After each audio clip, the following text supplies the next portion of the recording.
नमस्कार. जावदेतर्फे बोरद येथे मोठ्या प्रमाणात दारूच्या साठ्यावर कारवाई सुरू. शहादा तालुक्यातील जावदेतर्फे बोरद येथील हरिओम स्वामिल या ठिकाणी मसावत पोलिसांनी छापा टाकून मोठ्या प्रमाणात दारू साठ्यावर कारवाई करण्यात आली आहे.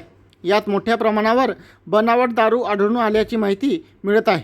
या जागेचे मालक बाहेरगावी असून त्यांनी ही जागा भाड्याने किंवा करारावर देण्यात आल्याचे देखील समजून येते. या ठिकाणी मोठ्या प्रमाणात दारूसाठा आढळून आल्यानंतर 4 चाकी वाहनांमध्ये हा दारूसाठा लपवण्यात आला होता अशी माहिती देखील मिळत आहे. या ठिकाणी 4 चाकी वाहनांसह कंटेनर देखील असल्याचे व त्यात दारूसाठा आढळून आल्याने एकच खळबळ उडाली आहे. या ठिकाणी DYSP गुलाबराव पाटील यांनी घटनास्थळी भेट देऊन पाहणी केल्याचे देखील समजते.